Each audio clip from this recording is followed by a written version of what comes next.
मैं Rajiv Sharma Divya educators channel पर आपका पसंदीदा प्रोग्राम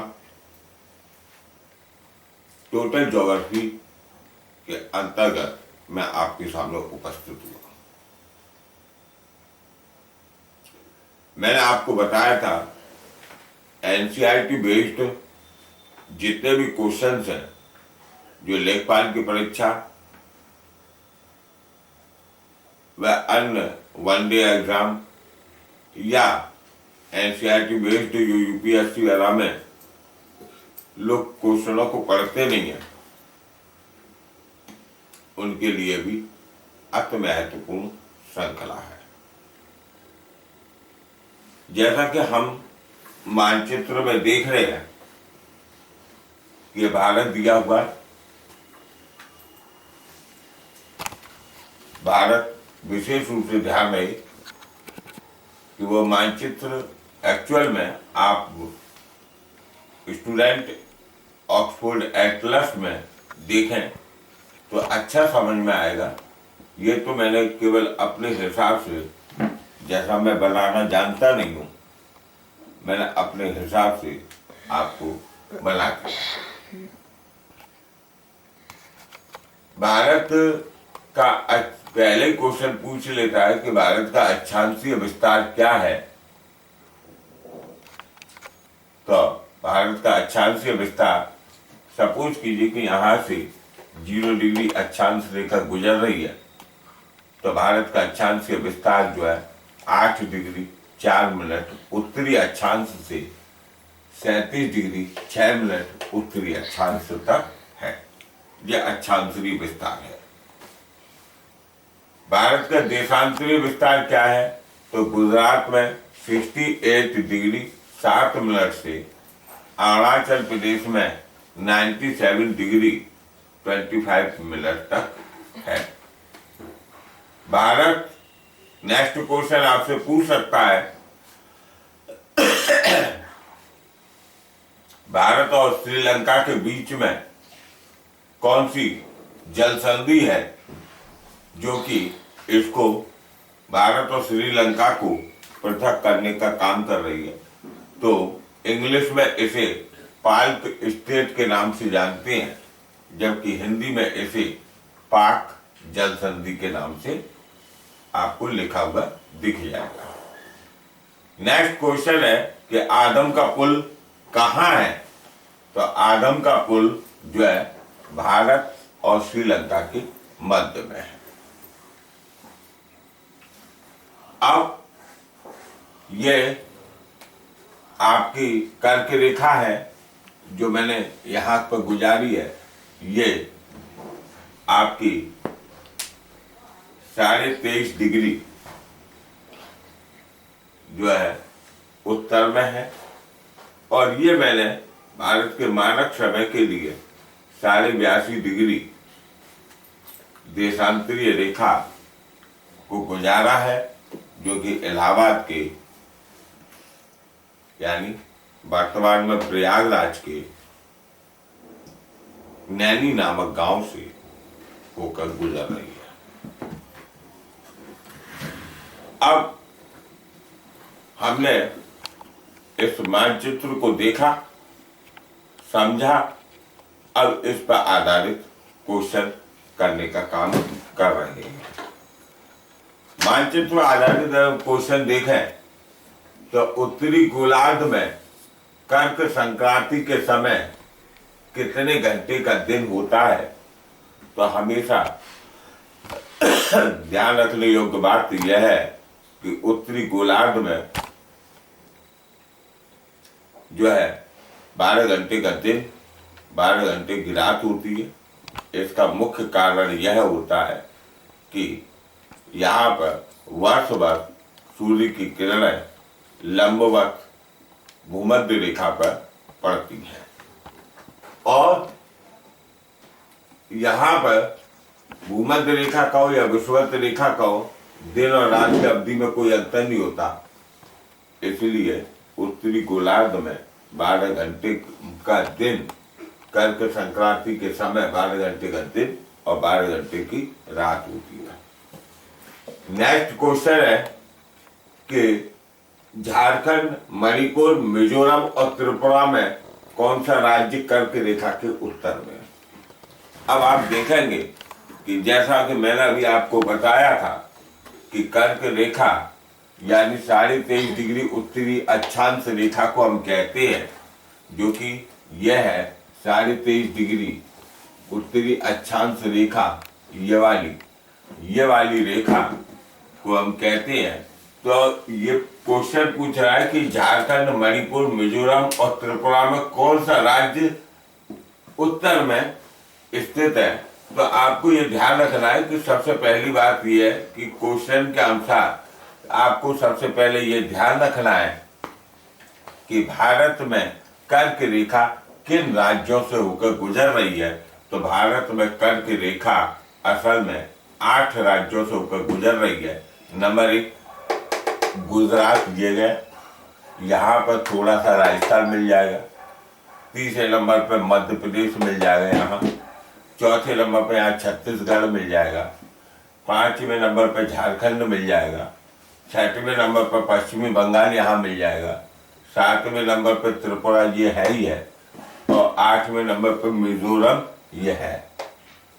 अब आपको देखना है कि उसने पूछा कि झारखंड, मणिपुर, मिजोरम और त्रिपुरा। तो झारखंड हमें मिल गया और मिजोरम हमें मिल गया, त्रिपुरा हमें मिल गया। मणिपुर जो है यहाँ पर अवस्थित होगा। इस तरह हम कह सकते हैं कि मणिपुर कर्क रेखा के उत्तर में स्थित है। नेक्स्ट क्वेश्चन है कि भारतीय मानक समय की देशांतरीय रेखा जो कि 82.5 डिग्री पूर्व कहाँ से निर्धारित की गई है। ये मैंने आपको बताया था कि ये 82.5 डिग्री है। यह असल में यहाँ पर इलाहाबाद यानी प्रयागराज के नैनी से ये निर्धारित की गई है। अब क्वेश्चन आपसे यह भी पूछ सकता है कि असल में यह मानक समय जो है 82.5 डिग्री देशांतर रेखा ये किन राज्यों से होकर गुजर रही है। तो ये गुजर रही है उत्तर प्रदेश, प्रयागराज आई गए, मध्य प्रदेश, ठीक है, छत्तीसगढ़, ठीक है, उड़ीसा यहाँ आया, और आंध्र प्रदेश यहाँ गया। यानी उत्तर प्रदेश, ठीक है, मध्य प्रदेश यहाँ आ गया, यहाँ आने के बाद छत्तीसगढ़ ये आ गया, फिर उसके बाद उड़ीसा ये आ गया, और आंध्र प्रदेश ये आ गया।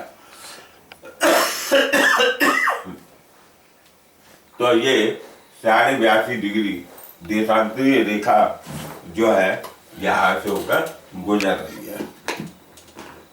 उसके बाद में आपका क्वेश्चन आता है कि भारतीय मानक समय और ग्रीनविच टाइम के बीच में अंतर कितना है। तो हम आपको इससे पूर्व के वीडियो में बता चुके थे कि भारतीय मानक समय और ग्रीनविच रेखा के बीच में, जो कि इंग्लैंड में ग्रीनविच से होकर गुजर रही है, तो वहां पर 0 डिग्री मान लिया गया था।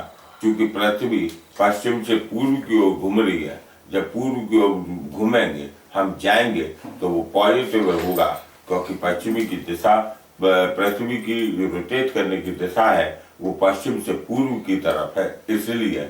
और जब हम पूर्व से पश्चिम की तरफ जाते हैं तो समय को हम घटाते हैं, इसलिए मैंने यहाँ पर 5.5 घंटे प्लस में लिख दिया। यानी वहाँ पर लंदन में दोपहर के 12 बजे है, तो हम ये मान लेंगे कि भारत में उस समय शाम के 5:30 बजे है। नेक्स्ट क्वेश्चन, यदि भारतीय मानक समय के अनुसार सुबह के 10 बजे का समय है, तो 92 डिग्री पूर्वी देशांतर पर शिलोंग का स्थानीय समय क्या होगा। शिलोंग का स्थानीय समय हमें देखना है, तो पहले तो शिलोंग हमें मालूम होना चाहिए कि शिलोंग किसकी राजधानी है। तो मेघालय की राजधानी है। और फिर हमें यह भी मालूम होना चाहिए कि मेघालय पठार पर शिलोंग राजधानी बनी हुई है, ठीक है। हमने आपको बताया था कि 92 डिग्री ये दिया हुआ है, ये 92 डिग्री पूर्वी देशांतर ये समय दिया हुआ है। अब इसमें 92 डिग्री में से अगर मैं भारत का मानक समय 82.5 डिग्री घटा दूंगा तो मेरे पास में 9.5 आएगा। और 9.5 हम आपको बता चुके हैं पहले कि 9.5 में 1 डिग्री घूमने में, पृथ्वी को 1 डिग्री घूमने में 4 मिनट का समय लगता है। वो भी पुनः जान लीजिए कि कैसे लगता है कि 24 घंटे में पृथ्वी 360 डिग्री घूम जाती है। तो इसलिए 1 घंटे में घूमेगी 360/24, तो ये कट जाएगा 12 दूनी 24 और 12 तिया 36, है ना, और 0। फिर ये 5 बार कट जाएगा, 15 बार कट गया, यानी 15 डिग्री घूमने में पृथ्वी को 1 आवर लगता है। तो 1 डिग्री घूमने में लगेगा 1 आवर को अगर मैं मिनट में कन्वर्ट कर दूंगा तो 60/15, 15 चौका 60, यानी 1 डिग्री घूमने में पृथ्वी को 4 मिनट का समय लगता है।